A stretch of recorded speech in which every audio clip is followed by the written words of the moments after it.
Dito, guns, siguro, paano na rin ng guns, God sent yung invitation ninyo. Naawa ako dito sa mga pulis na tinatawag ninyo at inaano ninyo, yung trabaho ng pulis kasi involves personal contact. Walang trabaho sa pulis, sabihin niya, halika dito, bitawan mo yan, mag-surrender ka, sumama ka sa akin. It is always a confrontation, and if the other guy is armed, there will always be kamatayan or injuries. Mr. President, if I may... Yes, sir. Kasi napapanood ko kayo sa TV, nung hindi pa ho ako senador, during your term, na meron ho kayo sinasabi, uubusin ko kayo, papatayin ko kayo. Ano po ibig sabihin? Sino po yung uubusin ninyo? Sino yung papatayin ninyo? Ito ba yung mga user, mga pusher ng illegal drugs? Yes, sir. Lahat. Hold-upper, kidnappers. Hindi lang sa drugs? Hindi lang droga, sir. Lahat po. When I was mayor, kalaban ko lahat ang criminals. Huwag naman yung mga staff, wala akong pakialam dyan, yung mga cheke-cheke. Yung mga kidnappers, sa Mindanao po, marami yan. At yung mga lawless elements doon, when they go on a rampage, they take over the entire municipality. I-hostage nila yung municipality, yung bangko lahat doon, hino-hold up, at yung police hindi makagalaw kasi nakapalibot sila and there are civilians. And they cannot start a war because the civilians eventually will be killed in the process. Pati sila. Nung sinabi niyo pong uubusin ko kayo lahat, papatayin ko kayo lahat, ito ba ho yung naging resulta kaya marami hong naging patayan, Ginoong Pangulo? Literally, yes. So, pero wala ho kayong inuutos sa mga dating chief of police ninyo, chief of PNP na pumatay? Warning lang na, istorya mo lang yan, sir. Chismis lang mo? Alam mo, pagka mayor ka o presidente ka, pag sinabi mo, hoy, huminto kayo dyan, masama yan, illegal yan, walang mangyari sa syudad mo. Pag sinabi mo, huminto kayo, papatayin ko kayo. Pag hindi sila huminto, of course, the police would come in. Sabihin ko sa police, pag naghawak ng baril, ito yan sila, dumaan yan sa Davao lahat. Koy, pati, ito, si Danao, lahat yan sila, dumaan ng Davao. Ang order ko talaga sa kanila, pag maghawak ng baril, patayin mo na para one less criminals. Bukas mag-hold up na naman yan, may poproblema na naman tayo. Ganon rin sa pusher. So, Ginoong Pangulo, nung mayor po kayo ng Davao, do you confirm the existence of the Davao Death Squad? No, sir. Wala ho Davao Death Squad. So, ano po yung iniimbestigahan ni former Senator De Lima nung siya'y chairperson ng Commission on Human Rights? Ang iniimbestigahan po niya yung DDS, if I'm correct. Am I correct? I don't know how the term was coined. Senator De Lima, were you investigating the Davao Death Squad when you were chair of the CHR? Yes, that was the focus. But the former president doesn't confirm the existence of the Davao Death Squad. That has been his position nung tinanong ko ho siya, nung nag-appear siya sa public inquiry, na there's no such thing as DDS. But there are. people, there are witnesses who said that there is such a thing as Davao Death Squad.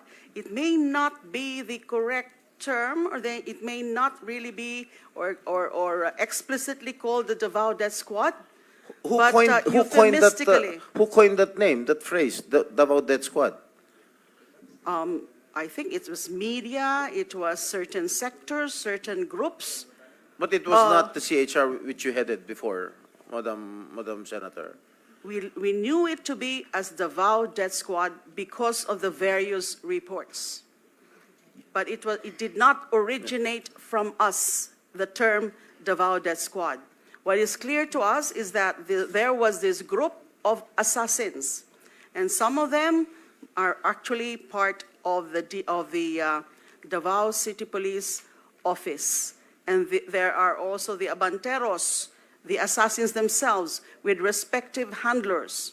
And already, Mr. Matubato and Mr. Yeah. Las Cañas. If I may cut you, Madam Senator, may quick interjection on those, Senator. Okay, our rules on interjection, ganito ha, I will have to ask the permission of the senator who has the floor Yeah, if okay you lang. want. And then, please limit it to maximum of 2 and very related to the topic that the topic we're discussing, okay? So, Kahit one lang, Mr. Chairman. 1 or 2. Kaya, One lang. oh, you want to? Yes, yes, okay, please. Senator Risa Ontiveros is recognized. Salamat kaayo, Mr. Chair, and salamat sa SP Pro Tempore. Very quick, at the proper time, and this is related to the line of questioning of the SP Pro Tempore right now.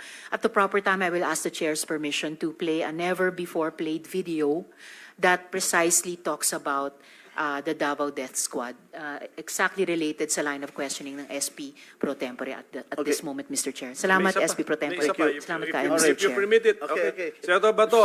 Yes. Senator, may I Yes, sir. Go ahead. interject?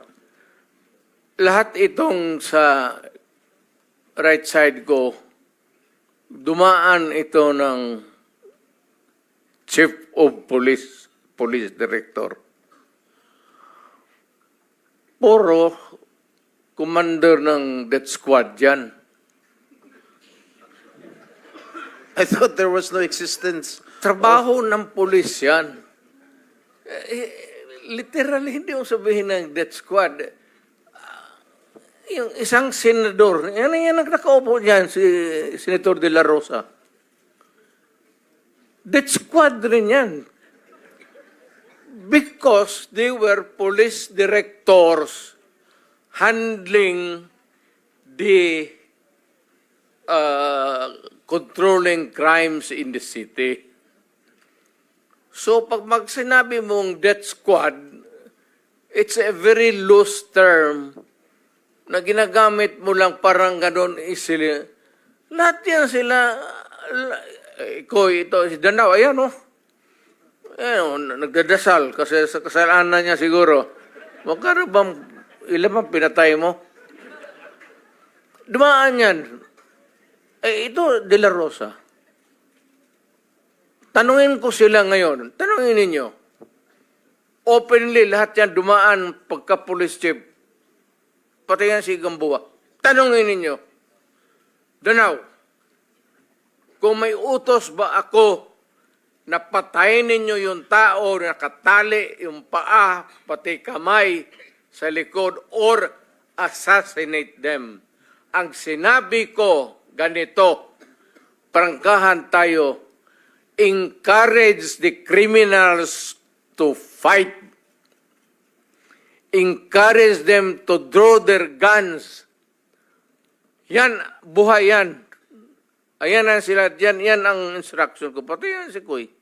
Encourage, pati yan si De La Rosa, encourage them lumaban.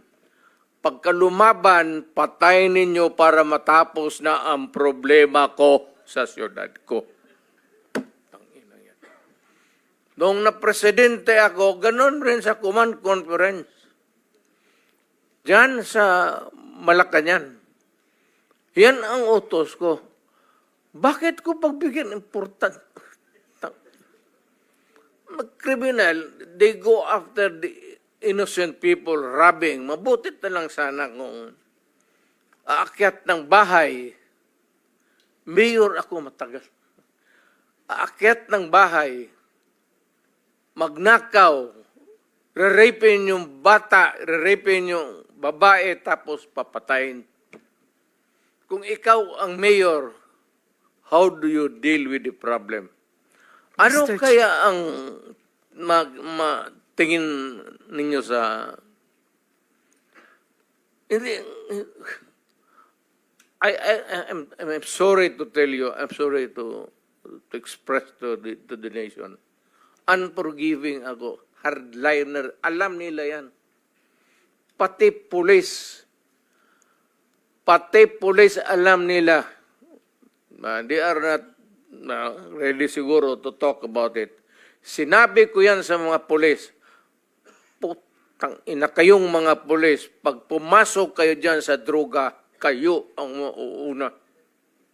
Mr. Chair. No need to strike it out if that is the real way that the mayor then phrased his